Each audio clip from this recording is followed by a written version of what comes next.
Praise God, give thanks to the Father in all that you say and do. Well, amen. Amen. Sing glory, hallelujah. This is Ben May, and I want to thank you for being with us as we continue to seek the old paths. Well, we are going to begin our study tonight in a brand new book of the Bible, and that is of Ecclesiastes. As you recall, we have been studying through the wisdom literature. And so we have covered a lot of ground, and we're just really going to give you sort of the highlights of this really fascinating book.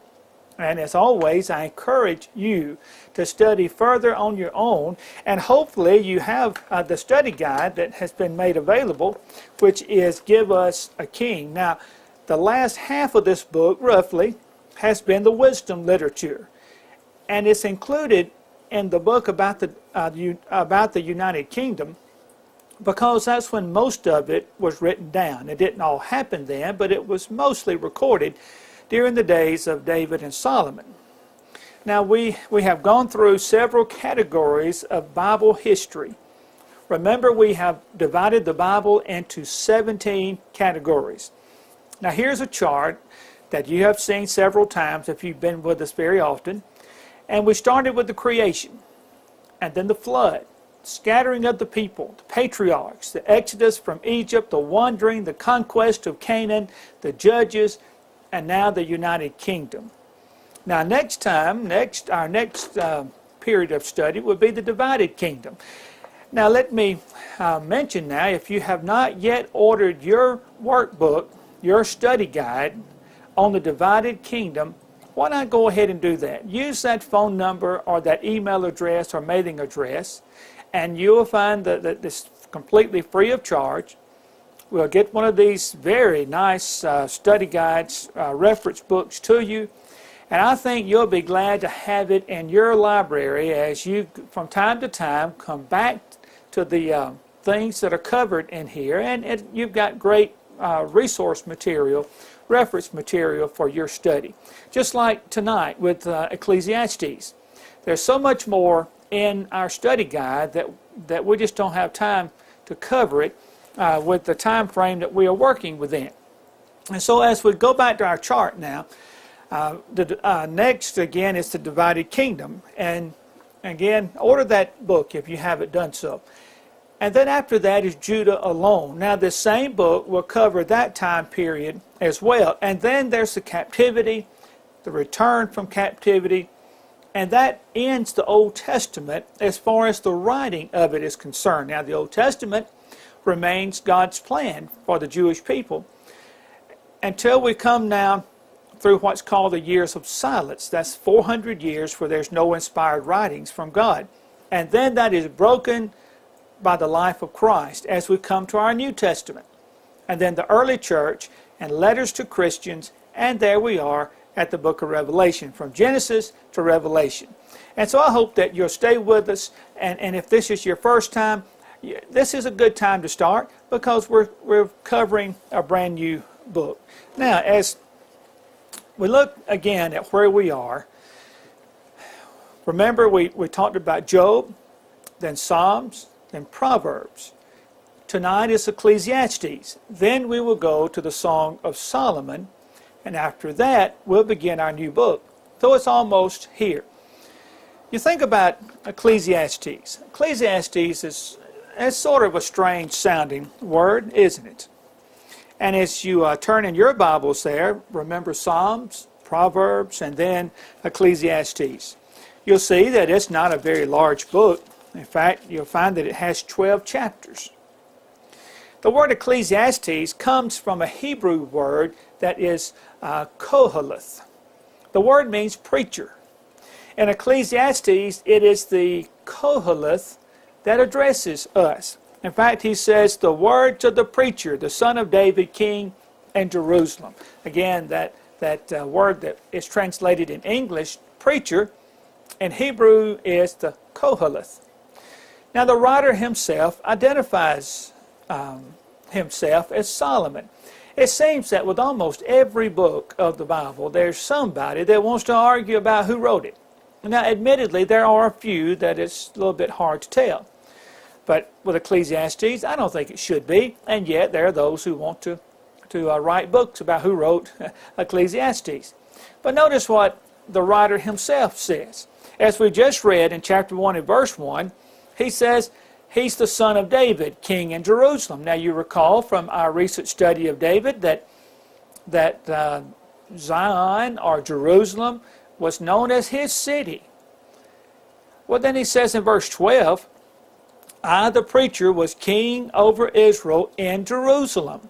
Well, Solomon was the son of David. He was king over Israel in Jerusalem. And then he says in verse 16, he says, I have attained greatness and have gained more wisdom than all who were before me in Jerusalem. You remember what Solomon's claim to fame is, you might say. His great wisdom that he received from God because he asked God for wisdom. And so it seems very obvious that the writer of Ecclesiastes is Solomon. Now, I mentioned there's 12 chapters. If you divide those chapters into the logical dividing points, there are really 4 discourses in Ecclesiastes. And here's a chart that'll show you the breakdown. And you'll notice the first discourse covers chapter 1 through chapter 2, verse 6. Then there's the second, the third. The fourth, of course, ends up in chapter 12, the end of chapter 12, which is the end of the book. And so these are this little study aids to help us more logically approach the study and to gain the most that we can from the book. Now, you think about every book in the Bible has a basic message. Now, sometimes it's a little bit hard to narrow it down to just one. Let me tell you what the author of our study guide says about the basic message of this book. The whole book is an argument that it is God who gives us the ability to enjoy life, and that apart from Him, life is empty and meaningless. All of life is therefore summed up in the responsibility to seek a relationship with God and to live life His way. That's from Brother Bob Waldron. You think about that. As you read Ecclesiastes, keep that in mind. The whole book is an argument that it is God who gives us the ability to enjoy life, and that apart from Him, life is empty and meaningless. That's important as we try to understand some of the statements that we're going to see. We have to understand the context of that. When he talks about life being vanity and grasping after the wind, and really you could look at it and think, wow, this life just isn't worth living. But what he's saying is, if this life is all that there is, then maybe you can make that argument. And we'll notice some of those points as we go. But there is God. There's God. And because there is God, life is worth living, because this is not all that there is. And so let's take a little journey now through Ecclesiastes. I think it'll help in your study to have some terms in mind and what they mean. Because several times you'll see the same words, and for instance, under the sun. Under the sun. Well, that just means upon the earth. Also, under heaven is another idea. Chapter 1, verse 9, and there is nothing new under the sun. You know, our thought process, when we say under the sun, we could encompass more than the earth, but not in Solomon's day and time. Under the sun just meant everything that's on the earth, everything that's seeable, that's visual. Life on this earth. And so he would say, there's nothing new under the sun as you really examine life.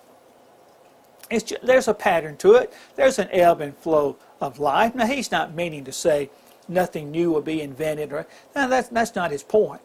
As far as life itself and the struggles of life, it all happens, it comes, it goes, it happens to us all. But also the word vanity. The word vanity is used several times, many times in fact, in Ecclesiastes. But what does that mean? Well, sometimes we think about a person being vain. You know, we think about them having too high of an opinion of themselves and such as that, very vain. Think the world centers around them maybe. But vanity means sorry, empty, worthless, fleeting. You know, it's just nothing there. It's vanity. It's of no lasting benefit. The writer concludes that there is nothing of any meaning apart from God. Chapter 1 and verse 14. All is vanity and grasping for the wind. Now, can you grab the wind? Well, that's just a pointless attempt, isn't it? The wind can blow and you can try to catch some of it, open your hand. It's just, it's not there, is it? And so he would say about life, it seems like it's just vanity. It's like trying to catch the wind, trying to grasp the wind. All is vanity. And so remember, the word means empty, worthless, fleeting. Other commonly used terms would be profit. Profit. Now we have a little better idea about what that means. But profit is that which has been gained and has lasting value. Now that's a key difference. We might think of profit as what we make after our cost, but no, profit is that, it is that which we've gained, but it's also that has lasting value. Chapter 1 and verse 3, for instance. What profit has a man from all his labor in which he toils under the sun? Now, what is bothering him is what is of lasting value from everything that you might do. Remember, this is Solomon, one of the richest men that probably ever lived. And he says, what profit has a man from all of his labor in which he toils under the sun? And then there's the idea of wisdom. Of wisdom. Now, we just studied Proverbs, a book of wisdom. But I think we'll find a little bit different use in many places in Ecclesiastes. Now, there's worldly wisdom, and certainly worldly wisdom is that which has no lasting profit. It might sound good, and it might be what most people think, but it really has no lasting profit. So we look in passages like chapter 1 and verse 16. Say, look, I have attained greatness and have gained more wisdom than all who were before me. And I set my heart to know wisdom and to know madness and folly. I perceive that this also is grasping for the wind. For in much wisdom is much grief, and he who increases knowledge increases sorrow. Now let's pause here. We'll talk about what Solomon is trying to accomplish in this book. Remember here he says, I set my heart to know wisdom and to know madness and folly. Solomon wanted to find the meaning of life. What is it all about? Is there meaning to life? And so he just tried it all. Again, we'll notice some of these passages, but he tried everything. He didn't hold anything back from himself. Anything that was to be a pleasure, anything that was to elevate the mind of man, the sensual pleasures, the mental pleasures, the physical pleasures, whatever might make life meaningful. Solomon tried it. And he thought about it. And he came back to the same conclusion over and over. It just has no lasting value. Sometimes you'll see the term the wise man. The wise man. Well, this is one who has learned much information. In other words, he's well educated. But now there's a difference between the use of the term in Ecclesiastes and the use in Proverbs. Now I want us to notice now from our study guide, and this is from our current study guide now, page 198. And you turn to page 198, and here's just a little bit of that information that we won't have time to look at nearly all of it. But here is several words that are defined for us as we go through Ecclesiastes. And on number 5, on page 198, it says, the wise man is merely the one who has learned much information. We mentioned that. It says this use of the term fits with the rest of the book because Solomon's study was about life under the sun. It's the gaining of an education, the end-all purpose in life. Can the well-educated man depend on his education to bring him happiness and fulfillment in life? And the answer is no. It is only grasping after wind. Now, he's not saying not to be educated, but if you think that's going to be the source of your ultimate happiness, Solomon the wise man says no. Because he sees bad things happen to the well-educated as well as the one who he'll call the fool. They all go the same way. They all come and they all go. Speaking of the fool is one who refuses to learn from his own experiences or those of others. Now, we saw that a good bit in Proverbs, and that's in keeping with that same idea. For example, chapter 2 and verse 14. The wise man's eyes are in his head, but the fool walks in darkness. And so the fool, again, is one who refuses to learn from his own experiences. Have you ever made the same mistake over and over? We need to be careful about that. We need to learn from our mistakes. And then sometime the writer would refer to the young man. The young man. Well, what he's talking about when you'll see those references, and we'll look at one, it is one who, because of youth, has not yet experienced life. Well, he's young and foolish, as we might sometimes say. And sometimes we'll talk about the dangers of youth, or the inexperience of youth, or make some reference to excuse some behavior because, well, they're young, they don't know any better. Well, the young man, he has not yet experienced life. And now, young people, you need to realize that and pay a little attention to those who have experienced life. The fool, remember, is the one who doesn't learn from his own mistakes or of those of others. And so in Ecclesiastes 11, verse 9, rejoice, O young man, in your youth, and let your heart cheer you in the days of your youth. And it's a great time of life. But, O young man, rejoice and let your heart cheer you. He's going to talk about later on, remember your Creator in the days of your youth. It's a wonderful time, but realize that you have not yet experienced life, and so you don't have the wisdom of those who are older than you. Now, we mentioned that the book is divided into 4 discourses. And now we're just going to look at a summary, because again, we just don't have time, but we'll try to notice a few passages. And I want you to go back. I hope you'll go back and you'll study this book in greater detail. And so as you look at the first chapter and part of chapter 2, all the way through chapter 2, he's saying in this that temporal things may bring momentary joy. These earthly, physical things. However, there is nothing on earth that can provide lasting fulfillment. The ability to enjoy life is a gift from God. And life without God brings no profit. And so you'll find those kind of ideas presented all through. We looked at verse 14 about, I've seen all the works that are done under the sun, and indeed all is vanity and grasping for the wind. And he would say in chapter 1 and verse 2, he says, vanity of vanities, says the preacher. Vanity of vanities, all is vanity. What profit has a man from all his labor in which he toils under the sun? One generation passes away, and another generation comes, but the earth abides forever. The sun also rises, and the sun goes down, and hastens to the place where it arose. The wind goes toward the south, and turns around to the north. The wind whirls about continually, and comes again on its circuit. It's just a cycle, and it just comes and it goes and it just keeps going. But man leaves and leaves it all behind.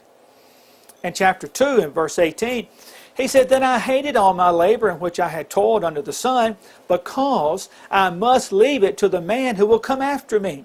And who knows whether he will be wise or a fool? Yet he will rule over all my labor. This also is vanity. Therefore I turned my heart and despaired of all the labor in which I had toiled under the sun. For there is a man whose labor is with wisdom, knowledge, and skill, yet he must leave his heritage to a man who has not labored for it. This also is vanity and a great evil. For what has man for all his labor, with which he has toiled under the sun? For all his days are sorrowful, and his work burdensome. Even in the night his heart takes no rest. This also is vanity. Nothing is better for a man than that he should eat and drink, and that his soul should enjoy good in his labor. This also I saw was from the hand of God.